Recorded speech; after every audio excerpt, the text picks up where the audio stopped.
Thank you for turning the recording on. Learning with us about what we've done with a partnership between JVS and MDRC around some photo voice inspired methods to elevate participant voice.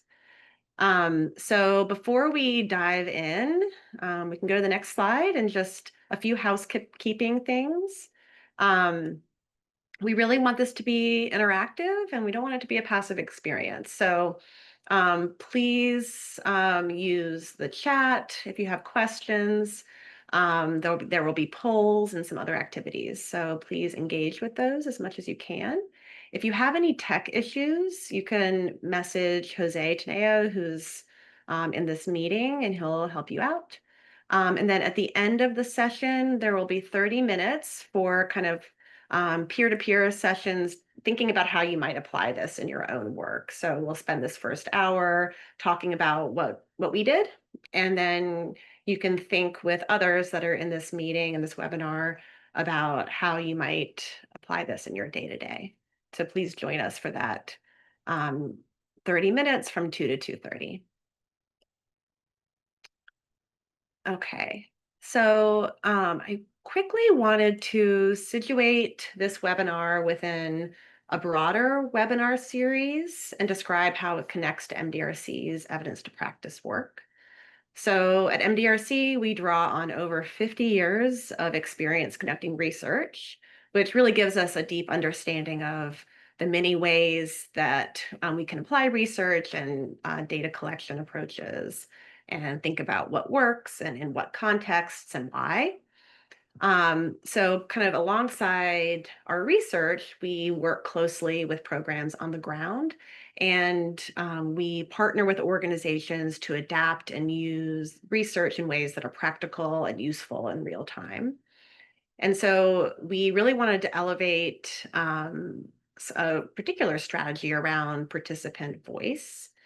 So we have a lot of success working with organizations to implement innovative and participant-centered data collection strategies. So really approaches that center the voices and experiences of the people that are being served.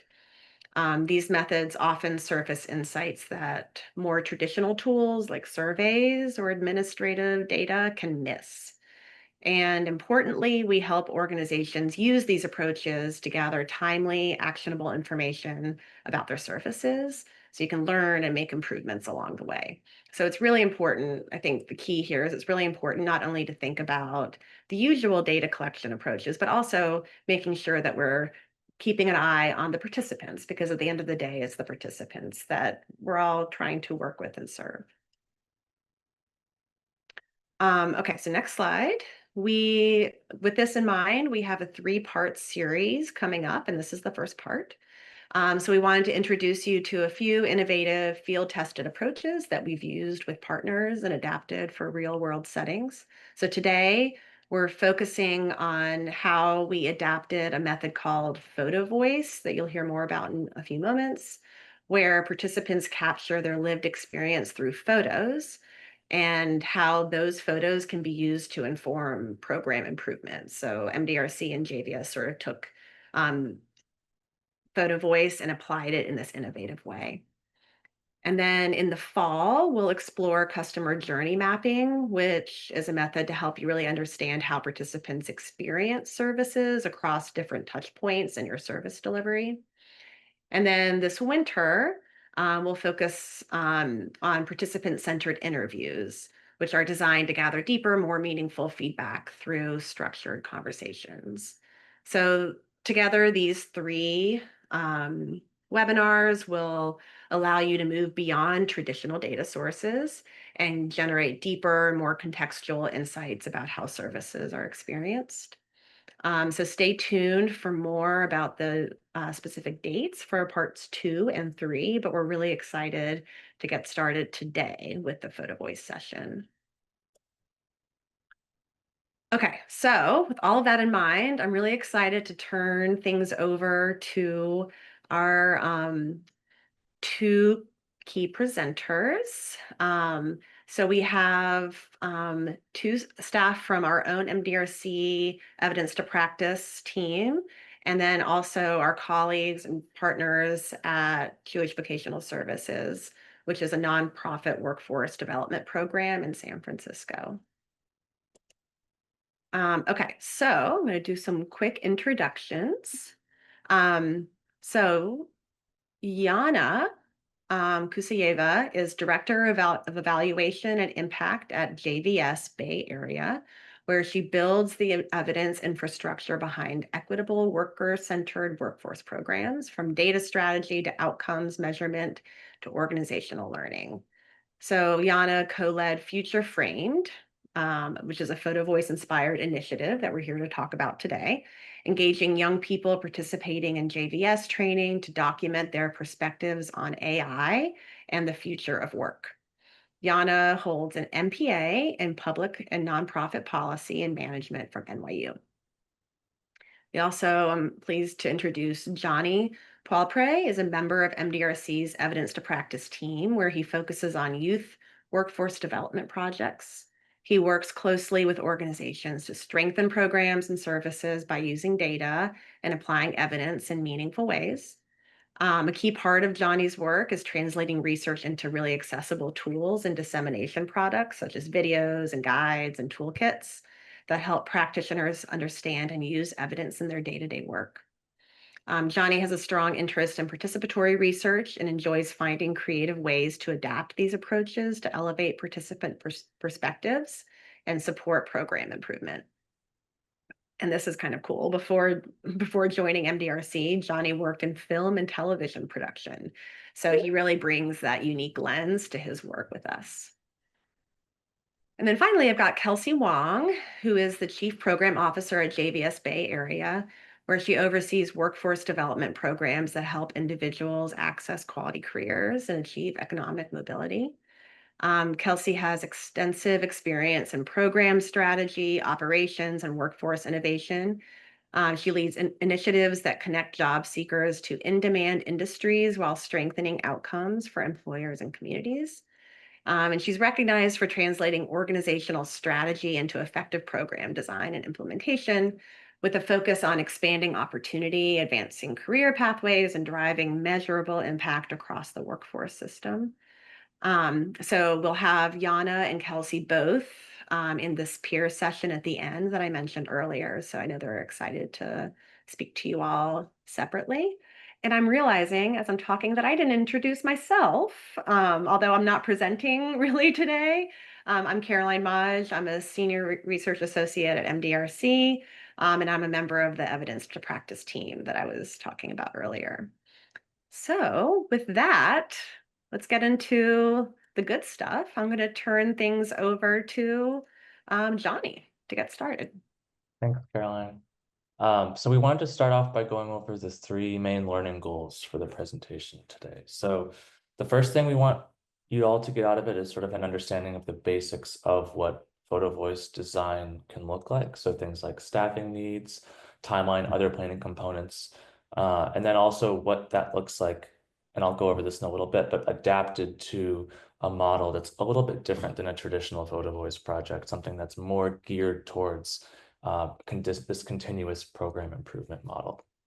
And then lastly, we're going to be sort of talking about a case study of the project that JVS and MDRC partnered on. And then, as Caroline mentioned, we'll have that optional component at the end where you can kind of talk to each other, ask some further questions, etc. We can go ahead and move on. Okay, so just to start off, we were wanting to see who's in the room and how familiar are you with Photovoice. So there should be a poll that pops up on your screen now. And we'd like everyone to just take a minute and fill that out. We're curious to see what level of familiarity people have.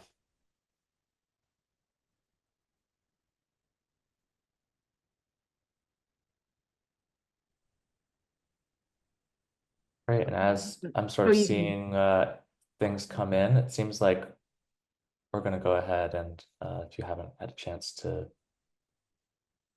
answer yet and end, and then share out the results.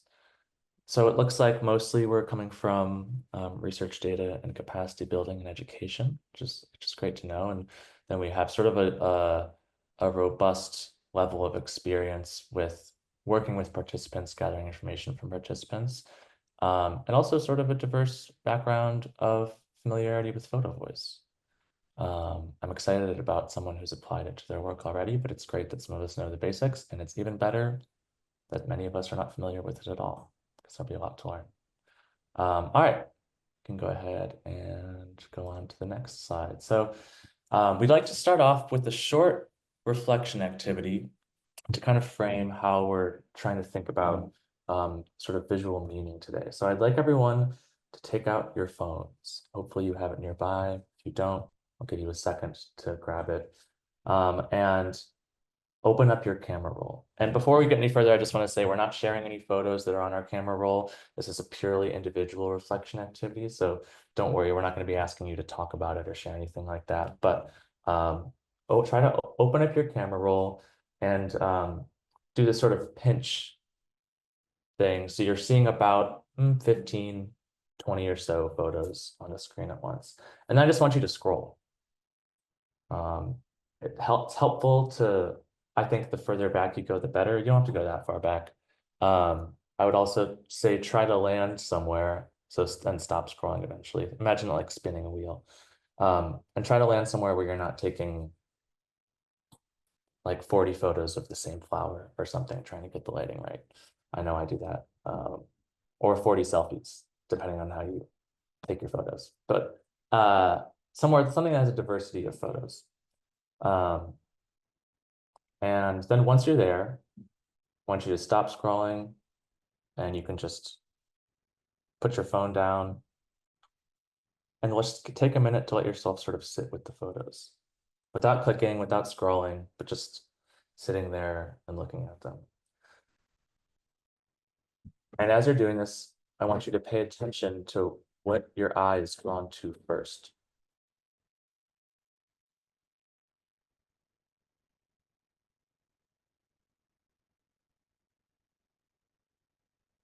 Then maybe think about as you continue to look, what details are you noticing that you didn't notice when you first started looking at the photos? What didn't catch your eye? I want you to think about if the photos are capturing objects, if they're capturing maybe a moment in time, it's people, maybe specific pieces of information.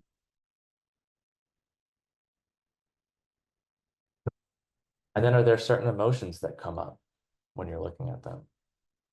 Do they remind you of a specific time, maybe a memory, maybe a specific place that you went to? Do you remember what you felt in that place or things that happened there? And then lastly, if someone saw these photos, let's imagine a stranger sort of seeing these 15 or so photos, what would they understand about your life? What would they maybe think is important to you or how you spend your time? That kind of a thing. And then once you've sort of taken the time that you want to with that, close your phone, put it away. We won't be going back to it. But I'm curious as to, and you can go ahead and respond in the chat, if there's any reflections on just that thought process. Again, you don't have to talk about the photos themselves, but anything that came up while you were sort of taking that intentional look back at photos from your own life. And we'll give everybody a minute.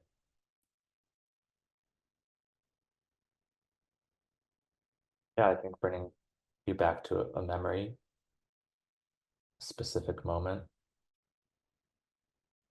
Yeah, I think we can be overwhelmed by how much we have. Actually, I like what you said, where some things you totally have forgotten and some things your memory is very clear. Lynn said they document places and spaces, points of time, who I shared them with.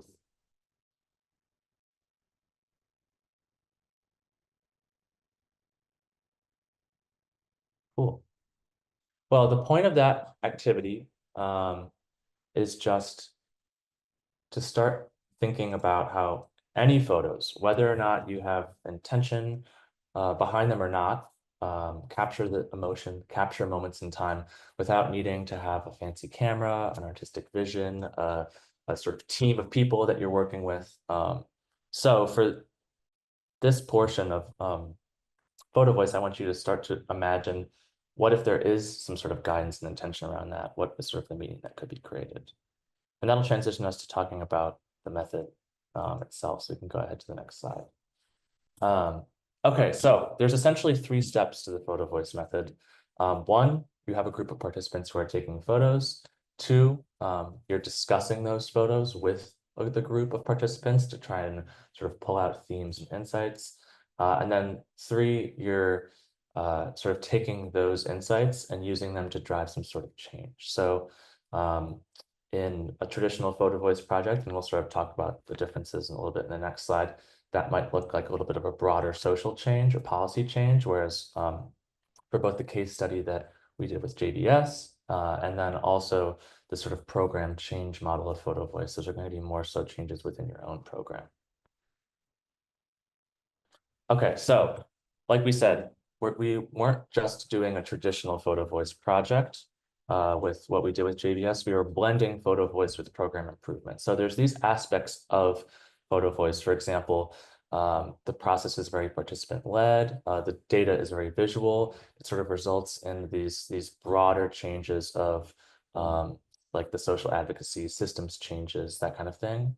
And then on the program improvement side, the program improvement can oftentimes more be driven from staff. It's on a quicker timeline and it's resulting in changes to your own individual programs using program data, things like enrollment data, recruitment data, that kind of thing. And so then the blend for Photovoice and program improvement, so you can see what we pulled from each one.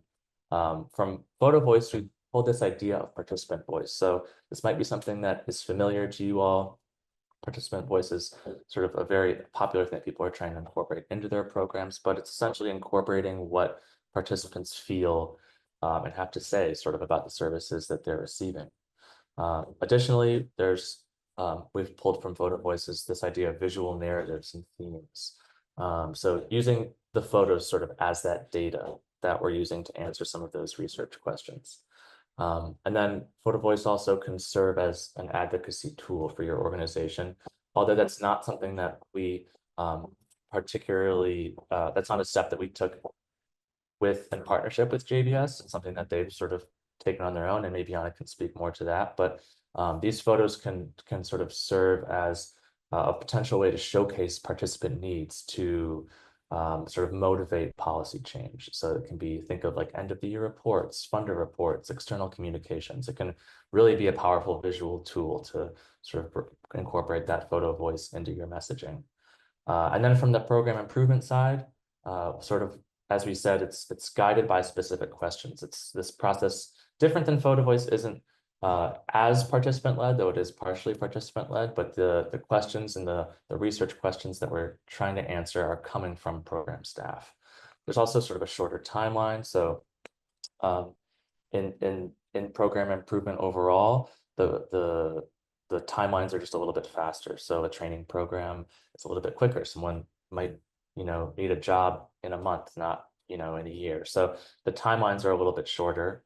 And then lastly, we're pulling some of these actionable changes. So we're trying to end the process with concrete steps that you can take, not a little bit more, maybe a little bit more granular than some of those systems change goals that Photovoice ends up with.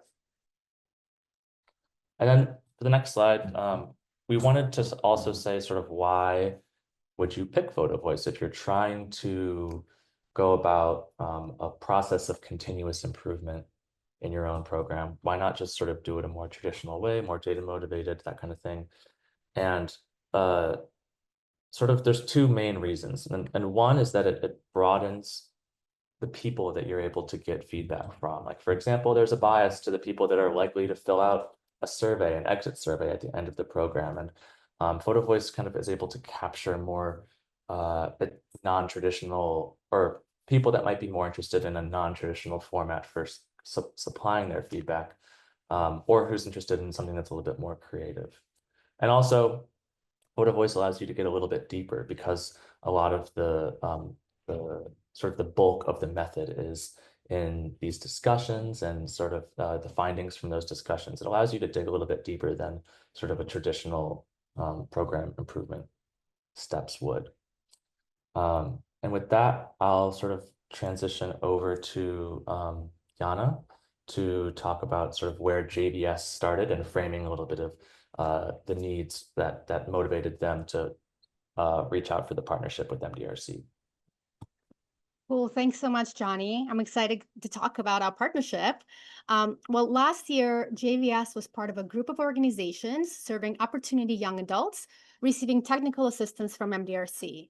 We already knew that MDRC had specific expertise on photo voice methodology, and we wanted to draw on that TA specifically to get additional support in photo voice. The partnership fit nicely into our bigger evidence building roadmap. It is our multi-year plan for how we build and use evidence across both our programs and organization in general. And then this Photo Voice Inspired project was part of our effort to expand our data collection toolbox to include participatory methods, because it's not something we've done much before, but we know it's something that's very important. And relatedly, we were also looking to revamp our continuous program improvement practices in general, and we're curious about how photo voice methodology might work in our context. So with that foundation in place, I will next shift to the details of our photo voice project. The topic we wanted to explore is how AI is reshaping the labor market and why young workers' perspectives on that shift matter so much. So what exactly was the need? We know that AI is moving incredibly fast. It's already changing the job market in ways that has been pretty hard for workforce development organizations to keep up with. So we wanted to know what young people were thinking about AI and its impact on their careers. There's not too much research on this out there yet. And we wanted to do it specifically in a way that's really empowering to them and felt like it was centering their perspectives. Our ultimate goal was to use information to improve our program design and our program offerings in general so that they would be relevant and participant informed.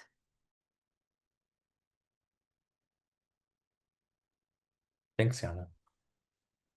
So to start thinking about that basic goal of sort of learning the design of a photo voice project, we wanted to go over a larger overview of the 4 stages of the photo voice process. So these can apply to both a traditional photo voice project, which again is something that is a little bit longer, not exactly what we did, but very similar, and sort of this photo voice program changes model that we're going to talk about.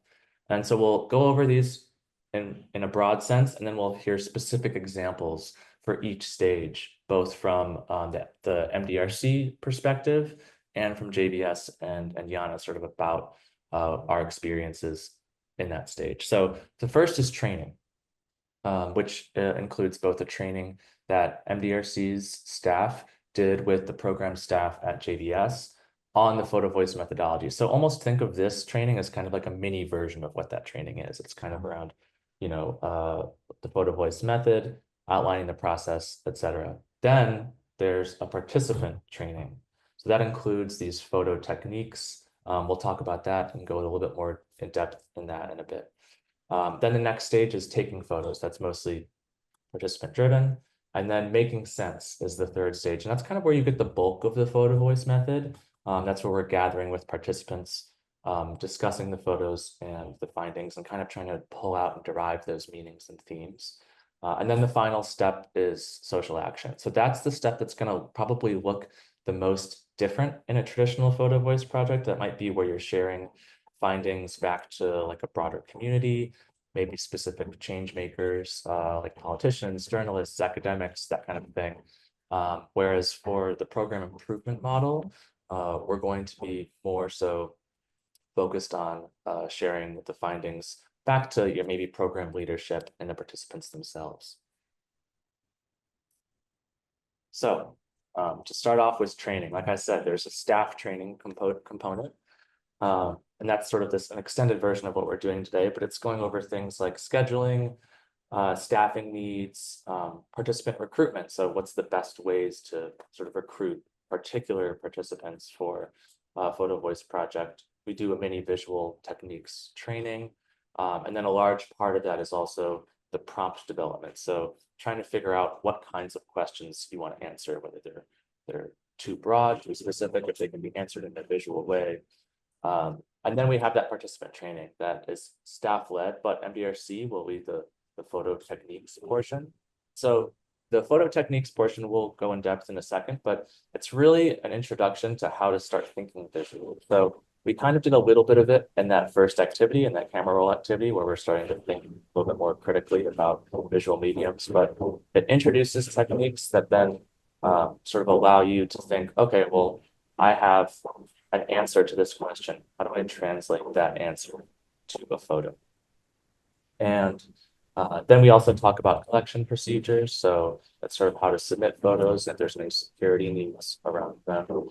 And then the last portion is group formation. And what I want to say about this is that I think taking photos, sharing them, sharing your emotional perspectives can be sort of a very personal thing, can feel very vulnerable for people to do that. So it's important to sort of bake into this training portion, setting the stage for the fact that people need to feel like it's a safe space to share their emotions and their feelings with others.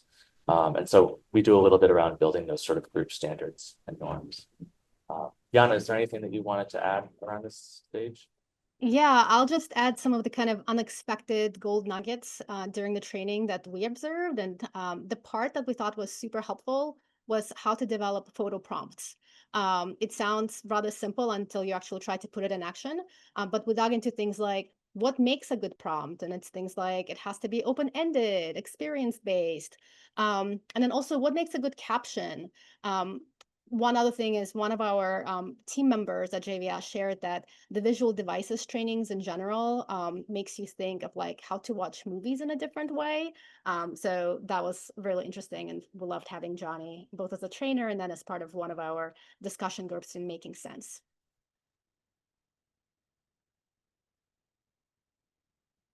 Great.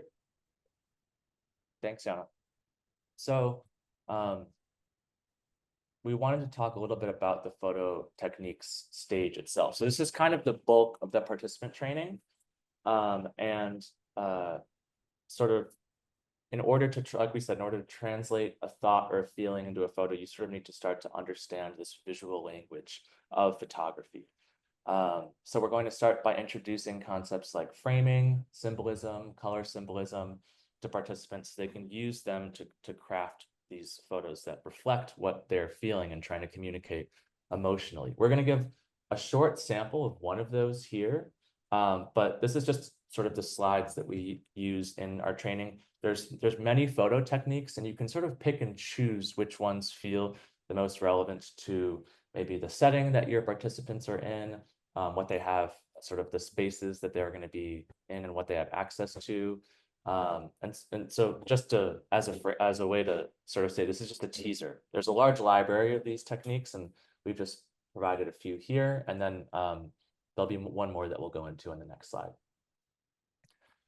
So what we wanted to talk about and give a sort of a little bit of a teaser of is framing. And this is an example slide from the JVS project. So we were talking about how young people feel about AI. And so since that's sort of a hard thing to visualize, the example that we pulled from is a Waymo vehicle, which I think is a visual symbol that a lot of people associate with AI. But to back up to framing, it's essentially how large your subject is in the shot. So does it take up the whole frame, or is it much smaller and part of a wider picture? You can see if I move closer to my camera, I'm taking up the larger of the frame. If I move further back, I'm taking up less of the frame. So in a very, very big, done simple way, that's what framing is. And it's a decision that you make every time you take a photo. It's sort of how close am I to doing this? And it might even be something that you picked up on when you were looking at your photos at the very start of the session. But like if you're photographing something on your phone and you want to show like a detail of something, you might move a little bit closer. That's a decision that you're making around what you're trying to capture with that photo. If you want to show where you are, if you're like, oh, here's this beautiful flower, but I want to show that the flower is in my backyard and I want people to see that's in my backyard, then you back up and you sort of show showcase that. So you already have a little bit of an understanding of why you might choose to frame something closer versus frame something wider out. And so it's sort of like this idea of showing detail versus showing context.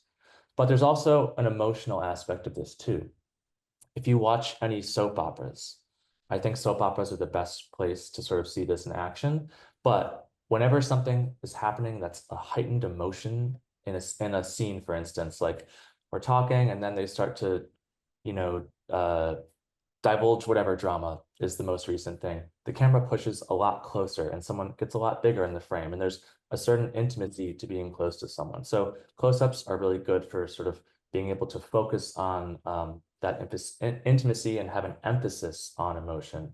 Whereas on the other side of that range, the wide shot, again, gives more of an emphasis on that information. And then the last thing is that close-ups can sort of the less we see, the more we think about it. So a decision that participants are making when they're taking photos is how much to include in the frame. If you're including just one object or one item in the frame, it allows the viewer to think about that more. So they're really good for when you're trying to put an emphasis on something as a symbol. These sort of rules aren't necessarily hard and fast, but I mean, as with all rules, they can totally be broken. But these are sort of some of the ideas that we start to introduce that participants can then play around with, and we can sort of talk through in the process of both thinking about photos and analyzing photos in the group discussion, and it sort of gives them a little bit more tools to do that with, but also as they're thinking about and creating their own photo. And then for the next stage, which is just going to be taking photos, we've worked with staff at this point to develop the prompts and sort of what is maybe too broad, what can be answered visually, what's too specific. We'll do a little bit of a practice answering prompts with staff so you can get a sense of, oh, can I actually come up with a photo in response to that? But for the most part, this stage is the participants who are going to be taking a few weeks to capture their photos. And then, Yana, did you want to add anything? Yeah, and then one helpful logistical point I'll add is that JVS has an internal policy of always compensating participants for their time, and our Photovoice inspired project required a significant time investment from participants. So we budgeted about $100 per hour for trainings and discussion sessions, and then $25 per submitted photo and caption. Basically, we found that if we really truly value participant voices, we need to also compensate them for their time to eliminate as many barriers for them to engage as possible.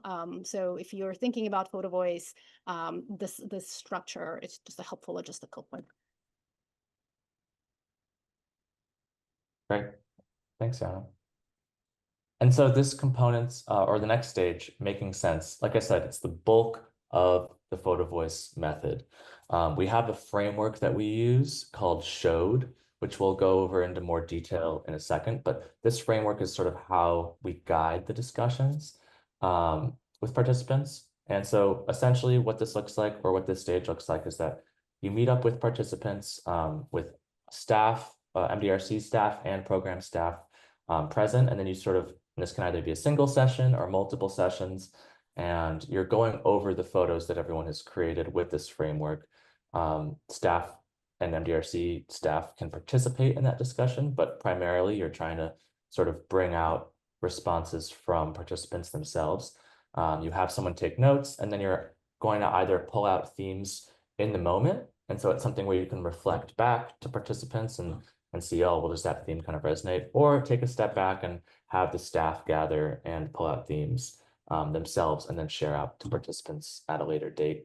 And then the other portion that happens at this time is caption writing. So each photo that a participant creates will have a caption. This can sort of help to clarify, it can help to add additional perspective or context, or just add an additional emotional tone to a message that they're trying to communicate.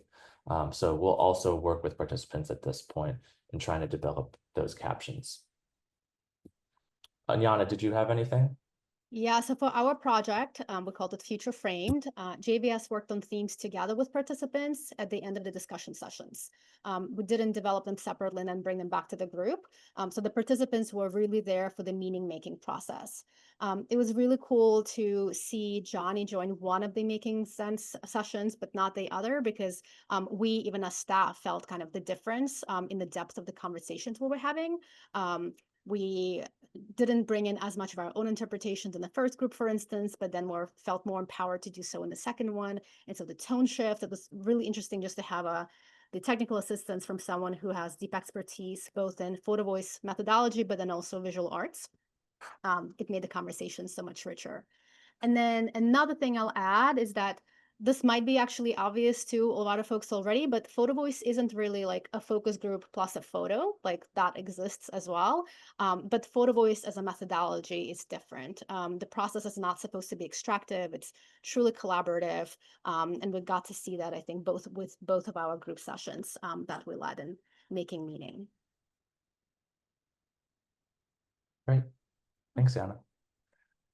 So this is the framework, this showed framework that we were talking about. That's kind of the main way. And I won't read through everything because we're going to be using it as a group in a second. But I do want you to sort of think about it kind of like, I think about it like a funnel.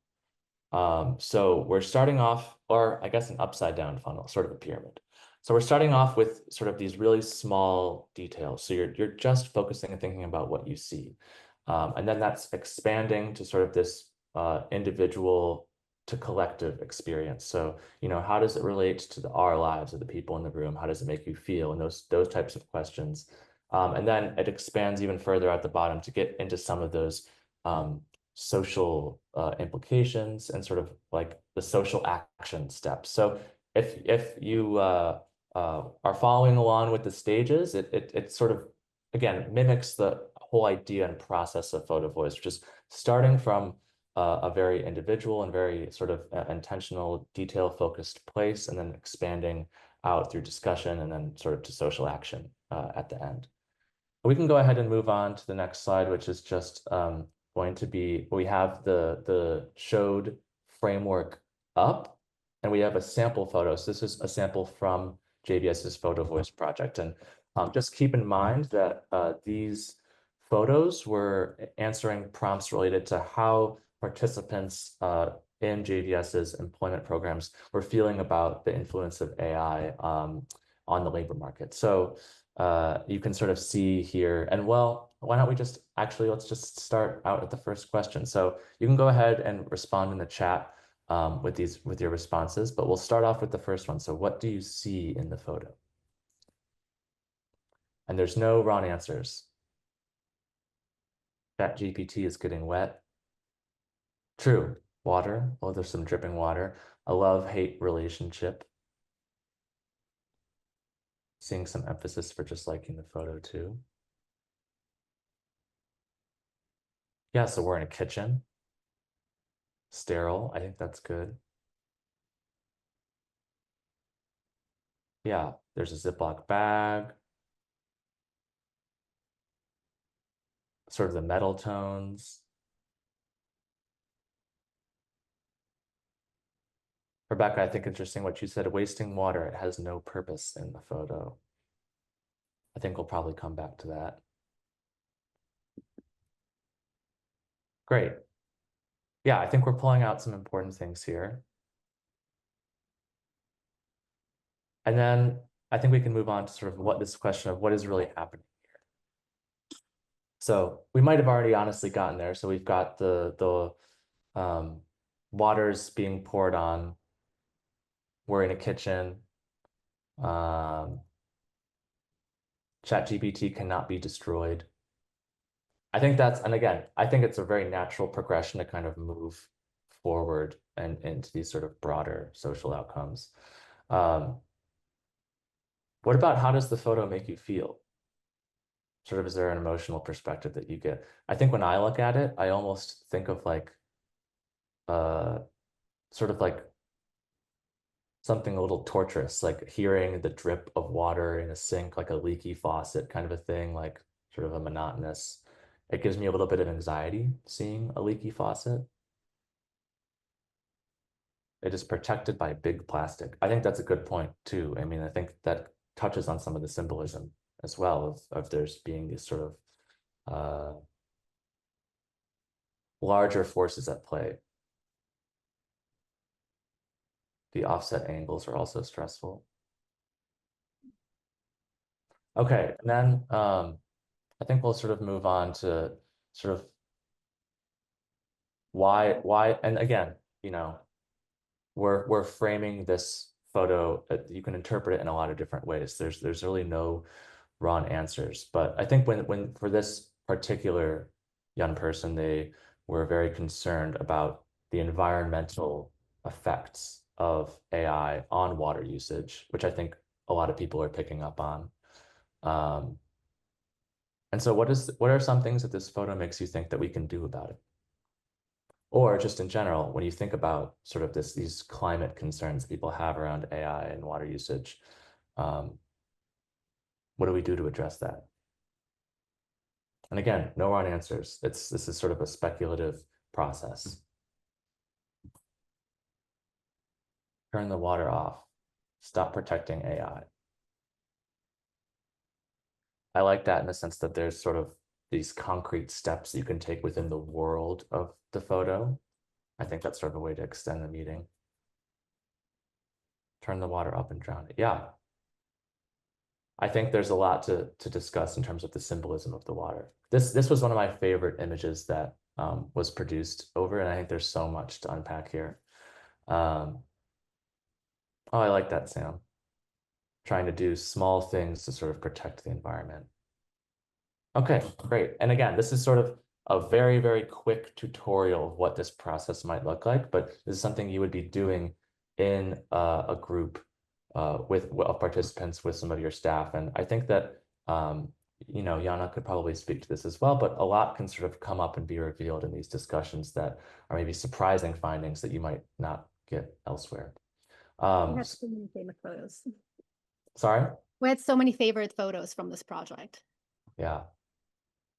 Okay, so we'll go ahead and move on to the next step, which is, and thank you everyone for your participation. We'll go ahead and move on to the next step, which is just the social action step. So this is the one that I think is going to, like I said, look the most different, whether you're doing it for more of the traditional process. There's a range of things that MDRC can help you with, from sort of guiding through discussions on how to translate the findings from your discussion into actionable change, and then also helping to develop some of these advocacy tools for your program. These are things that JVS has sort of also gone through, and I'll let Yana kind of talk through now what the findings of their Photovoice project were, and sort of what the changes that they decided to do about it.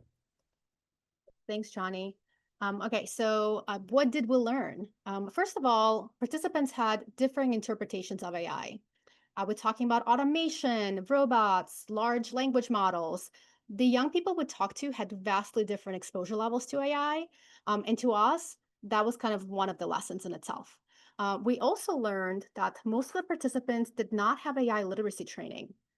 We recruited from different cohorts, and one of the groups had some exposure, but the other group had pretty much none. Job loss anxiety was the most consistent theme across all sessions, and it concentrated for folks in entry-level and service sectors. Human connection. Participants consistently held that human connection remains irreplaceable. And they also noted, though, that AI reliance may erode it over time. They asked for more transparency and training. They wanted to control how AI is deployed, but they were also more open to it as the conversation went on. In the first sessions, they were kind of really skeptical about AI. And then by the time we got to the third session, people were starting to play with it themselves. Programmatically, what we realized is that just having these deep conversations made young people even more open to exploring tools on their own. And then one participant even got a job using ChatGPT on her own, unprompted. So here's a quote from that participant. I was like, make my resume more focused in security, cover letter. It fixed my whole life in 5 minutes. But here's another quote from another participant. We know it's not always that simple. I knew they were using AI to weed out my application with key terms. It puts more pressure for me to be able to submit even more applications than previously. And lastly, folks really wanted to have a seat at the table. There was a really strong desire from many of the photos that we've seen, and we have a blog later on. We'll talk a little bit about this, but this was one of the also stronger themes. This leads us actually to more global themes. We kind of like group them as global topics. We heard climate concerns, and we also heard power imbalances in who owns AI. Young people, interestingly, did not see themselves at a particularly increased risk of replacement compared to other populations. They were primarily concerned for older workers, English language learners, and folks they perceived as more vulnerable than them. Here's a quote from one participant. What would it look like for AI to be a tool that's like worker-owned rather than tech company-driven? And rural women in India are being commissioned to train AI. It's actually human eyes and basically third world labor. So what does this actually mean for our programs and program improvement? How are we using this information? What we realized in the project is that Photovoice could be useful for getting feedback in program design really early on as we're designing programs. It lends itself really well for program development and improvement. And some of the changes that we've adopted since February include AI literacy training that's embedded in programs. We also think that structured discussions about AI may be an effective first step in building openness to AI in general, and we don't necessarily need to spend a lot of time developing trainings from the get-go. Just start with the conversations. And we are already doing that. We're integrating discussion-based components early in our pathways trainings. Also, since participants want to know the rules related to AI in the workplace, we're considering informing participants about what they can and cannot maybe advocate for in the workplace. And because we kind of use a dual customer model, we also work with employers quite closely. There's really an opportunity there to help employers work on the AI disclosure norms. And one last thing I'll add is that although AI in the workplace is not on the JVS's policy advocacy agenda, the findings from these discussions inform what young people think about AI in their employment. And then we're committed to continually uplift those voices with our partners who are more focused on this as a policy topic. So the next few weeks, I mentioned we have a blog coming up about this project, and it's all really in an effort to continue to uplift young people's voices. Great. Well, we'll go ahead and transition just to if anyone has any sort of general questions about the process, about the partnership, that sort of thing. If we have more specific questions, I think about your own programs, we're super excited to entertain those in the peer session afterwards. Or if you have any reactions sort of in general, there'll be an opportunity to talk to other colleagues. But if you have any questions, send them in the chat and we can address them. Okay, we have from Lynn. I am wondering what tools you are using for collecting photos and other stories. And I can share. yeah, go ahead, Yana. Yeah, so we ended up using Microsoft Forms. I think it was Microsoft Forms. And then the photos ended up being stored in a Google Drive. So there was actually quite complicated thought process about which tool to use. Is it protected? Are people signing off for each of the photos on the caption? So using the forms allowed us to, number one, get the photo and then the caption. We wanted to make sure we get both. And then for each of the photos, participants had a release about whether we may or may not share it publicly like we are doing with some of the photos today. So if they had shared it, it was a really good way of cataloging photos. And then Google Drive is where all of the photos lived. And so when we had the discussions with participants, we were just able to kind of share that drive with everyone and then go through the photos for our making meeting sessions. Johnny, what have other organizations maybe used? Anything different? Yeah, I was going to say it sort of depends on the security concerns that you have within your organization. We've also used some of the more with MDRC. If there's an organization that has sort of those higher security concerns, there's other platforms that we can provide on MDRC's side that can share data more securely. And then Chisamaga asked, did participants stage the photos themselves? Yes, I think is the short answer. I think an additional thing I would add is that part of not necessarily part of JVS's Photovoice project, but part of Photovoice projects in general can be iterative. So there have been partnerships that MDRC has had in the past where we've sort of collaborated with participants who are trying to work through an idea, maybe that they're trying to fix. And so a photo could go through multiple stages of being focused on sort of an initial draft and then sort of running through it and kind of like imagine it's sort of like workshopping something to kind of hone it down. Like, is there a way to be intentional about the color? Is there a way to be intentional about the lighting? What are you really trying to communicate in terms of the symbolism? So I would say a short answer is yes, but that process can look more collaborative. And I would say too that there's an extent to which participants often are inspired by seeing other photos. So I think after we have sort of oftentimes done an initial session, we'll hear a lot from people that sort of gave them ideas for what to do for their next photos if there is sort of that iterative or step-by-step component to it. And then we have a question from Carol. What human subject protections are necessary to put in place around participant privacy and confidentiality? I think Yana touched on this a little bit, but there could be extensive permissions depending on the subjects. There's consent forms that MDRC will distribute and sort of has templates of for photographic subjects that are in any photo. So if there's a human face in a photo, sort of it needs that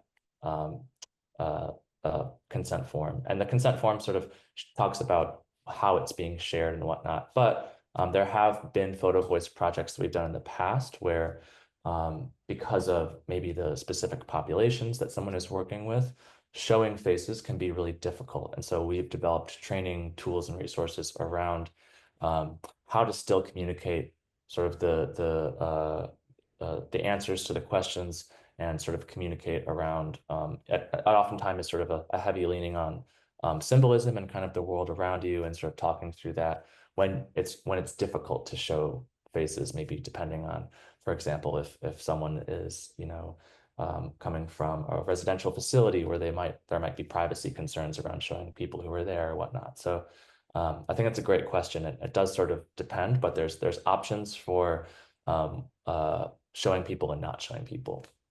I have an interesting anecdote related to this. One of our participants is a dental assistant now, and she had a photo. And it really was about kind of the sense of dread with AI being in the background. And it looked like she, as a dental assistant, was working on, a man who was lying with his mouth open. And we're like, wait, do you have the consent form from this person? Because we had trained everyone to get consent photo releases from everyone who's in the photos. And she said, no, it's actually AI. So she used the photo, and the original photo had a dummy in it.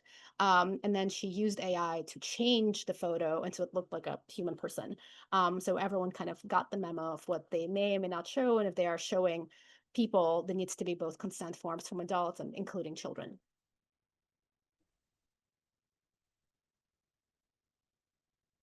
That's a great point.